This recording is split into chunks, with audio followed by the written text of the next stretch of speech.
kelompok Yudhadin. Perkenalkan, saya Ayu Hamidatul Karimah. Saya Ersida Istiadara. Saya Fadilah Kesya juga. Saya Emilia Abdulwandari. Saya Ardelia Kiranari Murti. Kali ini kami mengadakan kunjungan ke Museum Benteng Frederick yang berlokasi di Malioboro. Oke, mari kita pantau. Sejarah benteng ini dimulai setelah berdirinya Keraton Kasultanan Yogyakarta pada tahun 1755. Saat kemajuan keraton semakin pesat, pihak Belanda menjadi khawatir dan mengusulkan kepada Sultan agar diizinkan membangun benteng di dekat keraton dengan dalih untuk menjaga keamanan keraton. Tetapi Belanda sebenarnya membangun benteng tersebut untuk mengontrol segala perkembangan yang terjadi di keraton. Letak benteng yang hanya satu jarak tembak meriam dari keraton dan lokasinya yang menghadap ke jalan utama menuju keraton menjadi indikasi bahwa fungsi benteng sebenarnya adalah sebagai benteng strategi, intimidasi, penyerangan dan blokade apabila sewaktu-waktu Sultan berbalik menyerang Belanda. Pintu gerbang utama sisi barat benteng terdiri dari 2 lantai. Pada periode tahun 1765 hingga 1830, lantai atas digunakan sebagai kantor komando. Hal ini karena letaknya relatif tinggi dan mempunyai jarak pandang yang bagus. Diperkirakan sejak awal hingga perkembangan terakhir bangunan ini tetap tidak mengalami perubahan fungsi, yaitu sebagai kantor komando dan ruang jaga. Museum ini dibagi menjadi 4 diorama. Dalam diorama 1 memuat patung-patung yang disusun sedemikian rupa untuk menggambarkan peristiwa yang terjadi pada masa perjuangan.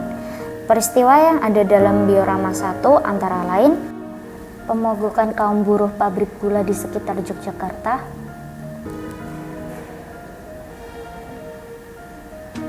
berdirinya taman siswa,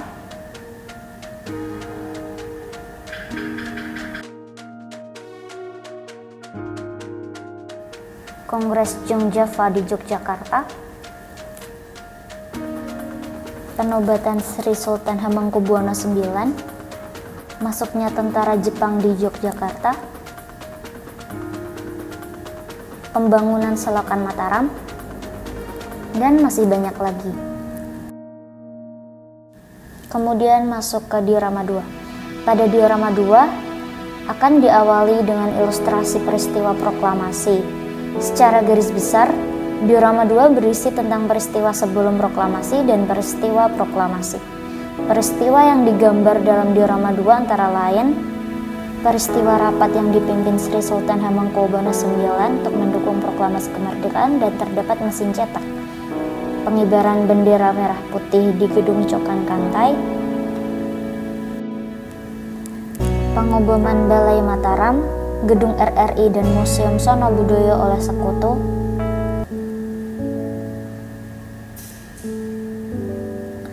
pertempuran di Kota Baru,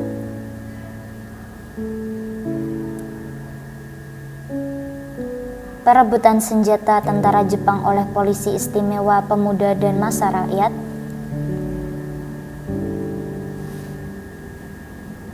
Kongres Pemuda di Yogyakarta,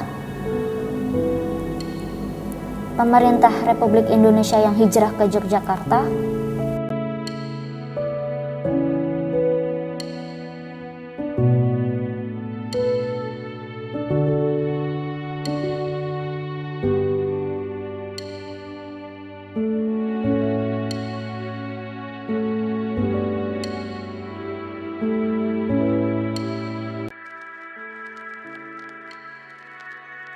masuk ke diorama 3 yang menggambarkan tentang peristiwa setelah proklamasi di mana di Indonesia banyak terjadi gejolak baik dari dalam negeri maupun luar negeri, yaitu pasukan divisi Siliwangi yang hijrah ke Yogyakarta,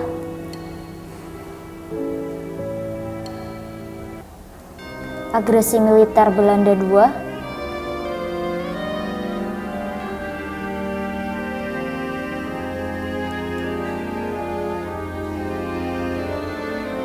perlawanan gerilyawan TNI di Yogyakarta Selatan,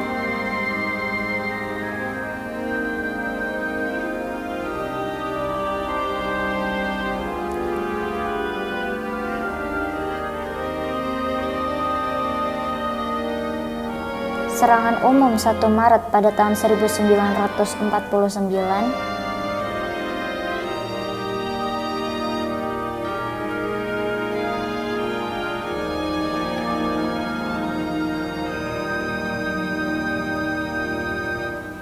peristiwa di mana para pemimpin negara kembali ke Yogyakarta.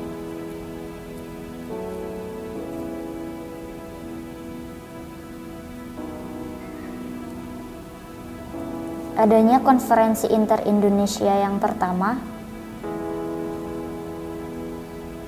serta pelantikan Insinyur Soekarno sebagai Presiden Republik Indonesia Serikat.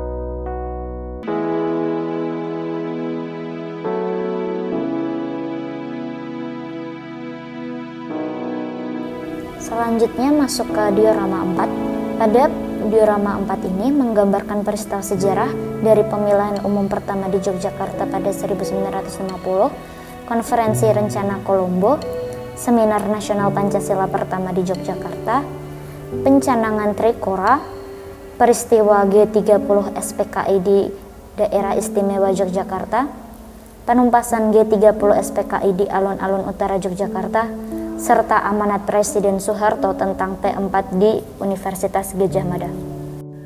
Keluar dari diorama 4, kita dapat bersantai di padang rumput, menikmati suasana di museum. Harga tiket museum ini juga sangat terjangkau, yaitu antara Rp3.000 sampai Rp10.000 per orang.